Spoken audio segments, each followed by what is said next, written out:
Hi, Paul Bedford here from Retention Guru, and I just want to tell you about a day that I am doing, which is March the 20th here in the UK. I will be teaching a whole day on what I did in my PhD and behaviour change. Now, I've been interested in behaviour change and exercise adherence for longer than I've been interested in retention. So I first got into trying to understand how you keep people exercising way back in, probably about 1992. Been fascinated since then. I was a trainer then. I was spending my time with clients, working with people, and couldn't understand why they kept or wouldn't stick to their exercise programs or couldn't maintain a healthy lifestyle. And the first book I came across at that time was this one. It was Exercise Adherence by Rod Dishman. That was the first edition. There is a second edition, and I've read it cover to cover. I made notes. I put things in there to remind me to go back and reread, and so I've always wanted to understand what it is. What are the triggers that both turn people off and turn them on to exercise? And over the years, I then went and studied academically, did my master's in exercise and health behaviour, where I looked at, does motivation predict adherence? And it doesn't. It doesn't matter how motivated you are. Now, I'm not saying mine was the first research in that area, but there's a lot of evidence now that says actually the behaviour drives the motivation rather than the motivation drives the behaviour. Then it becomes cyclical.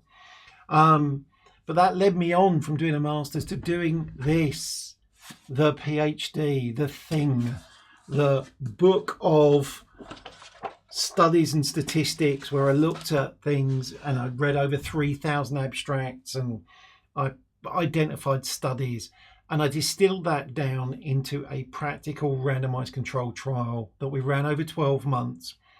And we had incredible success with it. We increased average length of stay by 7 months based on what you do during the onboarding process.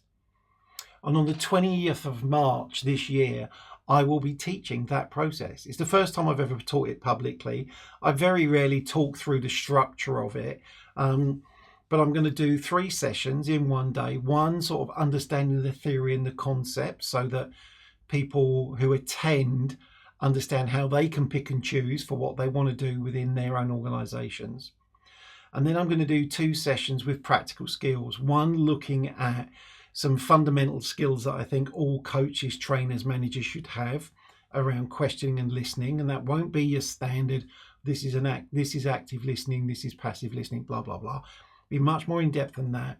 And then we'll look at some of the actual techniques that I taught to the team that delivered it. Now, the team that delivered this for me were called NVQ level 2 gym instructors. They weren't any fancy psychologists. They didn't have backgrounds in exercise psychology. They were regular gym instructors. We did this training. This is the training I'm going to do on the 20th. And they then went and delivered it. So the idea was that no point designing something that only psychologists could deliver if actually in clubs you didn't have psychologists. What I'll also point out is what I would do differently now. It's almost 20 years since I did that study. And so now I've not changed my mind, but my thinking's evolved, methodology's evolved. And so there are things I'd say I wouldn't really focus on that anymore. And I'm certainly going to highlight one behaviour change model that the fitness industry, I think, is obsessed with, that I think has no relevance to us whatsoever. And so if you think you'd benefit from attending that, you think you'd like to learn what I did in my PhD, then there's a link down below. You can click through to that, and it's a relatively inexpensive day. It's £100. You get your lunch included in that. 10:30 to 3:30 will be done. If you're interested, click the link and I'll see you there. That's it for now. Speak to you again soon. Take care. Bye.